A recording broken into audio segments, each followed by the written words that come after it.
I'm Alex Benn, and I make these videos, so you don't make the same classroom mistakes as me. Before I became a teacher, many people had told me that I excelled at concisely explaining complicated material. But now I was clearly failing to get through to my students. They kept shouting out, Yeah, Mr. Benn, I don't get it. but seldom had any specific questions about what they were missing. Yes, Rachel. I don't get it. I soon realized that "I don't get it" was a not-so-secret code for I think you're doing a lousy job of explaining this crap, and if you don't do something to help me, I am going to quit. a lot of them were quitting on me. Please accept this letter as my official resignation from school. It has been a pleasure learning here, but it is time to move on.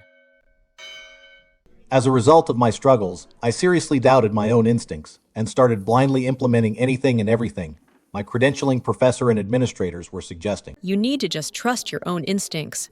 Are you blind? Read the instructions and do what it says.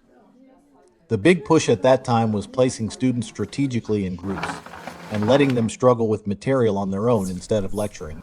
Don't be the sage on the stage was the mantra of the moment. This seemed to make sense, and I started implementing a lot of group work.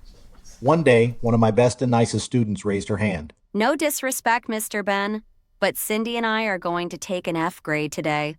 These two boys don't do any work and just copy everybody all the time. Hey, that's not true.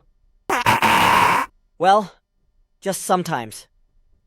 Since it won't really affect our overall A's in the class, we're done trying to help. I stared at the students and silently constructed several counter-arguments, but then thought better of it and simply turned away. The two girls were entirely correct about the two boys. The way I had implemented group work had allowed the boys to get credit for work they hadn't done in material they hadn't learned. The truth was, however, that the boys were both so far below grade level that it seemed like there was no way they could do the work on their own. They weren't the only ones. Many of my middle school students didn't even know their multiplication tables from third grade. 7 times 5 is 80? What? No, I can't believe I messed up again. Wouldn't it be better to stop everything and make sure everyone had mastered the basics before they were once again passed on to the next grade? But how could I do that? Still meet the needs of those who were further along, and teach the plethora of material that needed to be covered before the year-end standardized tests.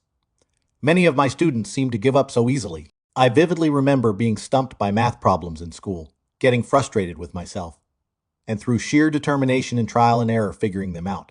Why weren't more of my students that way?